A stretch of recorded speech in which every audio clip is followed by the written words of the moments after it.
I got a birthday present to go ziplining down in Puerto Rico, and I was no more than 12 feet off the ground on any zip line at any given time, but I could see with the kind of property we have here, this would be something that would be really neat to try.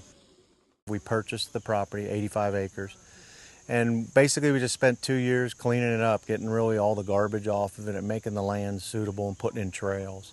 In the early '07, I built what's called a low ropes course where we bring in team building and do team building events.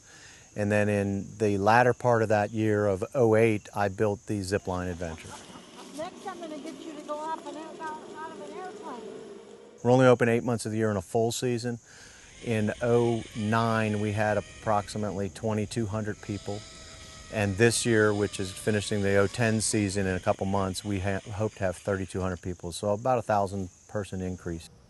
When we look at the safety record out here and looking at our liabilities, the first thing we do that's most important is we train all of our employees. So we make sure that they know exactly what they're doing. They go through extensive training. They have to go through 40 hours of training before they're even allowed to come out of the in-training status. We have annual training at the property every year, get them all CPR certified. We also go to classes and do continuing education, which is very important to keep us up on the new standards and new things that are coming out.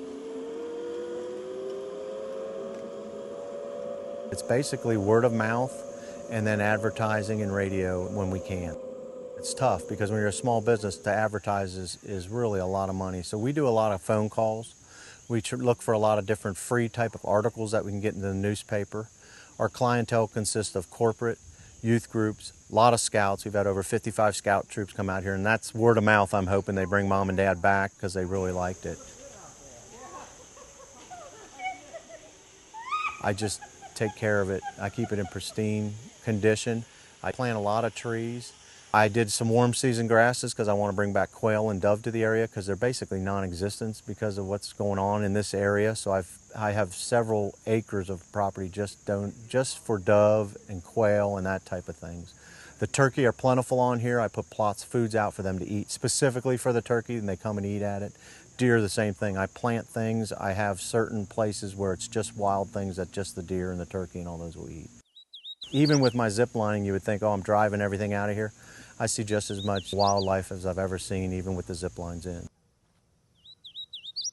Many people have property that either is going away and becoming vine-ridden. You can't use it. It's just wasted land that's out there.